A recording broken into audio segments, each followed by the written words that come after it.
Bora falar de saúde? Cuidar da nossa saúde também é um ato de coragem, viu? Você sabia que 4 em cada 10 brasileiros têm colesterol alto? Pois é, e o problema é considerado um dos maiores inimigos da nossa saúde. Os efeitos geralmente são silenciosos e podem levar a outras doenças, principalmente do coração. É hora de entender esse assunto agora no quadro Só Saúde. Só Saúde, oferecimento.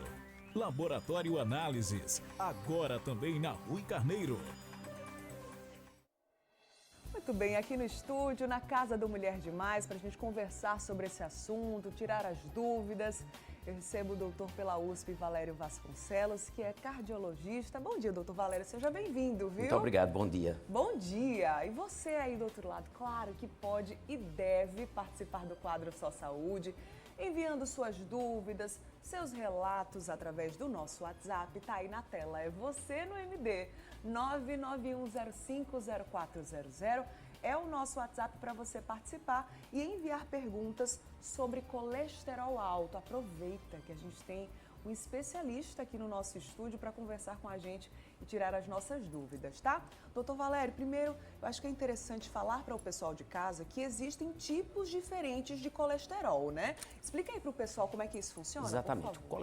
O colesterol, ele tem o bom colesterol, existe o mau colesterol. O mau colesterol, ele normalmente é aquele que é depositado nas artérias e que leva ao infarto e ao derrame cerebral. O bom colesterol, ele retira o colesterol das artérias e devolve para o fígado para ser eliminado. Então, é interessante que você tenha um bom colesterol alto e um mau colesterol, que é o LDL, baixo. Entendi. E aí isso é importante para que você não tenha uma doença cardiovascular. Por isso que quando a gente fala, né, sobre problema de colesterol ou colesterol alto, a gente já remete ao colesterol ruim, não é, Isso. doutor? Então, quando a gente fala que é um risco para a nossa saúde, a gente está falando sobre o colesterol ruim em níveis elevados, é isso? Exatamente. Então? Por isso que a gente sempre preconiza, a gente sempre orienta as pessoas para manterem esse mau colesterol, esse LDL, baixo, e o bom colesterol a gente incentiva que ele eleve, que é justamente através da atividade física. Entendi. Que o HDL ele aumenta e ele aumentando, quando ele é acima de 40, ele é muito bom para retirar o colesterol das artérias. Entendi. Quando a gente fala sobre níveis, né, quando é que o colesterol ruim passa a ser um problema, doutor? Então, o colesterol, ele é importante que a gente tenha colesterol na circulação, porque o colesterol ele participa da formação dos hormônios, né? Então é importante. Agora, quando ele passa acima de determinado nível, por exemplo, 200 miligramas, quando ele está acima de 190, 200 miligramas, ele passa a causar problema, ele passa a se depositar nas artérias do corpo, principalmente as artérias do coração e as artérias cerebrais.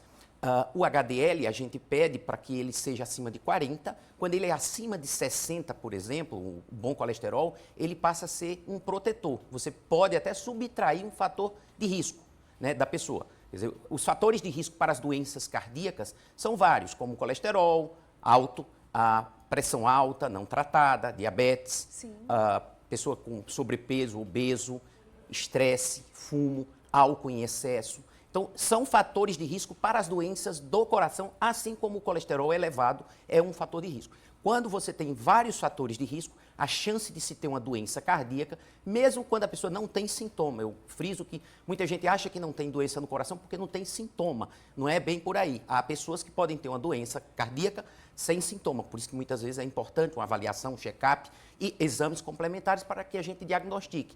E o colesterol, por exemplo, a gente vai saber muitas vezes através da dosagem. Você precisa dosar o colesterol para saber se está alto. E para aquela pessoa, cada pessoa, por exemplo, se a pessoa já teve um infarto, já fez uma ponte de safena, esse colesterol tem que ser muito baixo. Você tem que ter um LDL abaixo de 50.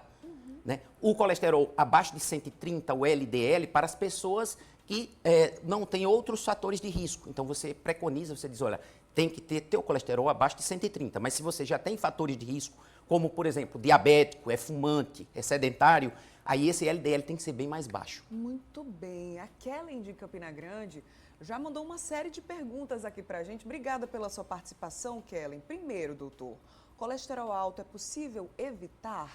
esse nível alto do colesterol ruim, é possível ter essa questão de prevenção também? Isso, você consegue, justamente tentando diagnosticar o que é que aconteceu para aquele colesterol. Claro, primeiro é importante que a gente oriente que a pessoa tenha uma boa alimentação para não subir esse colesterol e faça exercício físico com regularidade. São as duas situações que a gente pede sempre e frisa que é importante para não subir. Caso a pessoa tenha esse colesterol elevado, aí sim, aí a gente vai tentar corrigir através de mudança do estilo de vida, orientando mudança no estilo de vida e também, em alguns casos, o uso de medicamento. Mais duas perguntas aqui da Kellen. Ela pergunta se o colesterol alto pode causar também gordura no fígado e se diabéticos tipo 1 também tem mais propensão a ter o colesterol alto, doutor. O diabético tipo 1, a questão do colesterol é que o diabetes muitas vezes altera a molécula do colesterol, fazendo com que esse colesterol LDL ele se torne oxidado e aí ele passa a ser mais agressivo. De certa forma, é mais perigoso uma pessoa diabética não controlada muitas vezes e com o colesterol elevado. Então, o colesterol elevado no diabetes já é uma situação diferente. Então, tem que se tratar o diabetes e tem que se tratar o colesterol. Entendi. Com relação hoje é muito comum a esteatose hepática, a gordura no fígado. Essa gordura no fígado, ela muitas vezes é decorrente de excesso de peso e uma alimentação inadequada. E isso também vai levar a uma elevação não só das taxas hepáticas, como também do colesterol elevado. Muito bem. Mais uma dúvida que chegou aqui no nosso WhatsApp, o 991050400. A Nilda Almeida, de Cidade Verde, obrigada pela participação. Ela disse que tem tendência a ter colesterol alto, a mãe dela também tem colesterol alto e ela disse que mesmo evitando as coisas que ela não pode. É a questão da prevenção, como o doutor aqui falou. Existe isso, doutor, uma tendência maior a desenvolver esse colesterol alto? Existe. Tem pessoas que têm uma alimentação bem adequada, às vezes fazem atividade física, e mesmo assim a tendência genética, a hereditariedade, né, na verdade, ela leva a um aumento desse colesterol. 70% do colesterol, ele vem do próprio, a questão da genética. A herança genética. A herança genética. E o 30% é da alimentação. Então, às vezes a pessoa tem uma alimentação adequada, é muito comum, e ela vai ter um colesterol elevado por conta da genética. E aí, nesse caso, precisa controlar o tempo inteiro, algum tipo de medicação também, doutor? Aí você tem que ter, dependendo do caso, se a pessoa tem outros fatores de risco, há necessidade de medicamento. Muito bem. A Risonete também deixou mensagem para a gente, como a gente previa aqui, né, na nossa reunião de pauta, enfim, a gente acredita mesmo que esse tipo de assunto leva a muitas dúvidas, né, doutor? Então, a gente está vendo o reflexo aqui também através das nossas interações. A Risonete pergunta se caminhar ajuda a diminuir o índice, o nível de colesterol alto. Quantos minutos? Ou somente musculação, a malhação ajuda? Ela já agradeceu aqui, doutor. Precisa ser uma união de tudo? Como é que isso acontece? A gente pede 30 minutos de exercício aeróbico por dia, pelo menos 5 dias na semana.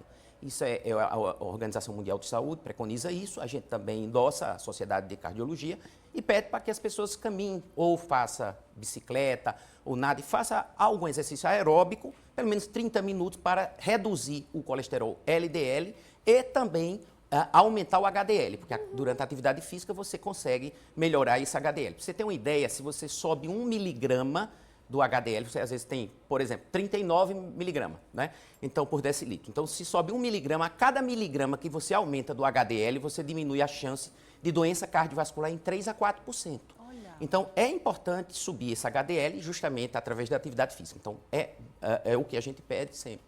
Caminhe, faça exercício, se movimente, além de diminuir a ingestão de alimentos processados, enlatados em excesso e carne em excesso, gordura em excesso, tudo isso para que possa ter um colesterol mais baixo.